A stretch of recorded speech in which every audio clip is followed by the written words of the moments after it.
Welcome to my 27/28 week video. Um, Last week was just crazy. There is a lot going on in my life, and I needed to triage something.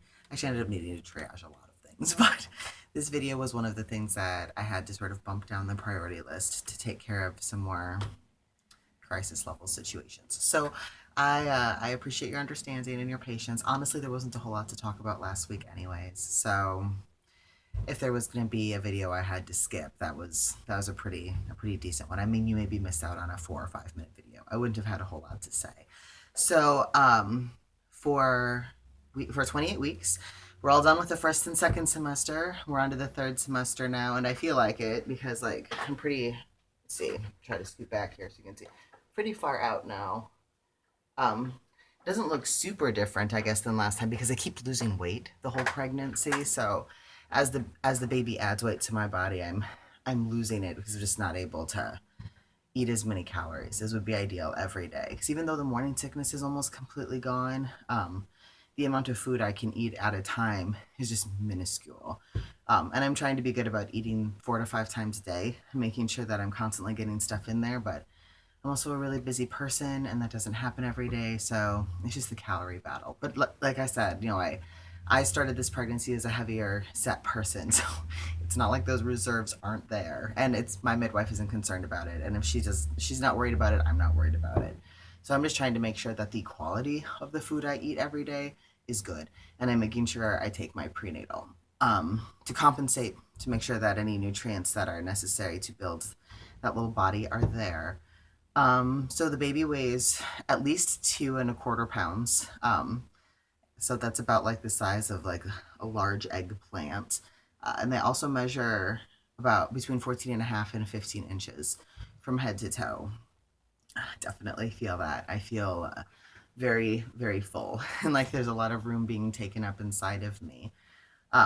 They also have eyelashes at this point. They can blink their eyes. They can open their eyes now, and they can see like some light coming through. There's obviously not a whole lot to see where they are inside, but they are opening their eyes, and what information and light their eyes are able to take in from that environment, they're starting to process that, and there are like billions of neurons that are busy being created in their brain right now, and they're also just putting on a lot of fat in preparation to be born. Um, Another thing that changes, I have another meeting with my midwife on Monday, by the way. So in my next video, I'll probably have something to say about that meeting with her. Oh, and they're gonna test me. Everyone gets tested, regardless of what setting you're conducting your prenatal care in. Everyone has to get tested for gestational diabetes. So to do that, they like kind of shock your system a little bit and then see how your body reacts. Like, does it produce not enough insulin, too much, or does it produce just the right amount to keep things stable? Um, it's a really gross drink. I had to have it last time.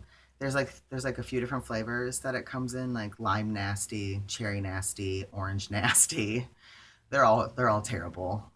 So I'll be drinking that and seeing if there are any concerns for me as far as gestational diabetes go. I'm not expecting there to be. There wasn't last time. It doesn't run in my family, and I know what the symptoms of diabetes are, and I don't feel any of that. But it's always really important to check because diabetes can lead to really serious and scary issues.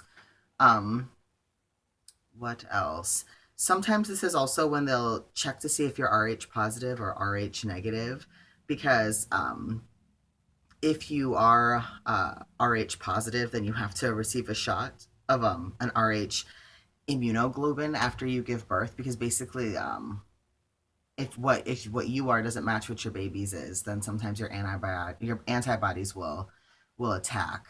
Um, and they test you for it earlier on in pregnancy too, because it's normally something they have to take into consideration the whole time. But there's also considerations for during and after the baby is born, if that's the case. So if you are RH positive, then there'd be more things to talk to your doctor about during this time for sure. I think that is about all of the facts. I'm seeing if there's anything else on here. I don't think so. Um, And then there were only two questions, and those were, I was just wondering about your, this is a question by the way, wondering about your experience with clothing that you can wear as your pregnancy progresses. This person says that they know from their experience that shopping for men's clothes in general can be difficult to find clothes that fit your frame the way that you want them to.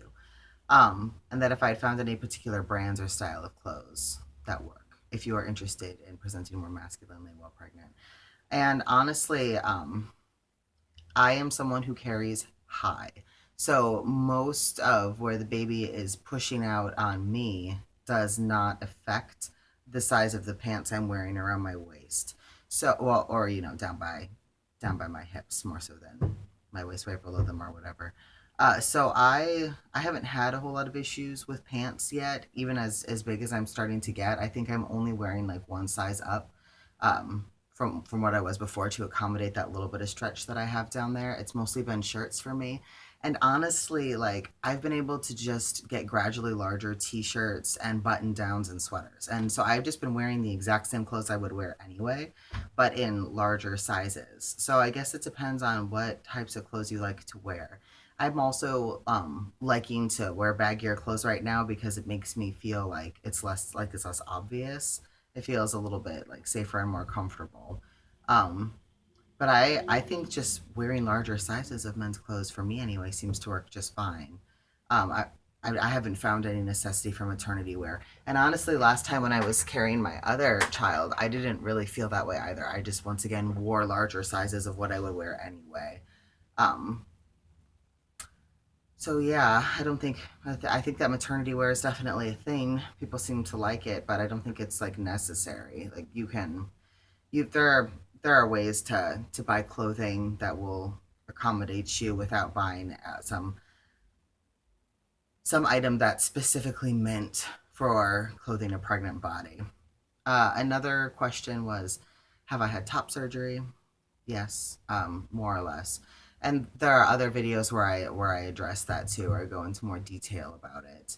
And am I planning on breastfeeding? I can't. The cords that connect your milk duds, tissue, whatever, to your nipple, that's been severed for me. And while I do have a tiny bit of mammary tissue left, because again, I had a really extreme breast reduction that was covered by insurance, and I did not have an actual double mastectomy. So there is some tissue that I have left. Not very much. It but there is some. However, the tissue that I do have, like I said, is rendered fairly useless because that pathway that allows the milk to leave your body has been severed. And my midwife told me, never say never. Sometimes, things do reconnect themselves, or maybe not everything was severed. Who knows? But the likelihood of that is, and my midwife acknowledges this as well, is pretty low. I'm not counting on it. And honestly, even before I'd had a top surgery, I it was something that I struggled with. It was not something my body was great at, even when I was doing all of the things that are supposed to stimulate production.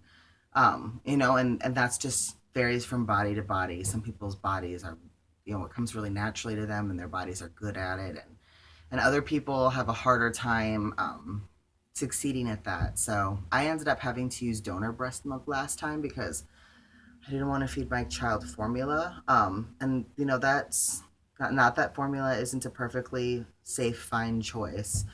I just think that breast milk is better. So that was the choice that I made. I went out in the community and tried to find that. And I'm working on that this time as well. There's some organizations that exist locally that I can reach out to, and some individuals as well. But that's my plan. I value breast milk. I think that breast milk is the best thing to feed a baby, but I myself am not able to breastfeed my child. Um, I think that that's all the questions. So in general, like I'm feeling pretty good. I'm still having more energy. I have an appetite. I haven't been throwing up since week 24.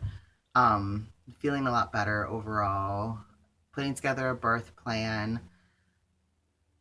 I'm just so surprised that the last 6 months have gone by as quickly as they have. That's amazing to me. Um, I also am finally starting to have the pieces fall together for where I'm going to have the baby. So That's a massive relief, and it's really, really looking like it's not going to be in a hospital. I have a couple of options for using a home that's near the hospital, so that's a massive relief. Um, let's see, anything else? Um, Emotionally, I'm doing really well. I've had some dysphoria here and there, but I think I would experience that in my life regardless. The pregnancy hasn't made that more of a trigger for me. Um, what else? Just getting excited to meet the baby, and also the reality of labor. And I mean, I mentioned this in other videos, but like as I get closer, the reality of delivery gets closer and closer, and there's still a lot of tools that I'm giving myself and a lot of work that I'm doing to emotionally prepare for it. But that's something that I'm definitely anxious about. Um, I expect it to be a very intense and humbling process. Uh, the baby is super active. That was another thing that I was going to say that I've really noticed the movement changing from being feeling a little bit more randomized, and like the period of I'm asleep and I'm awake cycling much more quickly, like maybe asleep for a couple of hours, awake for an hour, asleep for a couple of hours.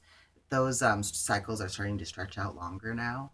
So now the baby will sleep overnight with me and be up for like maybe 4 hours from like 8 to noon, and then they'll pass out again and wake up around like maybe 5 or 6 and be up for another couple of hours and then fall asleep again.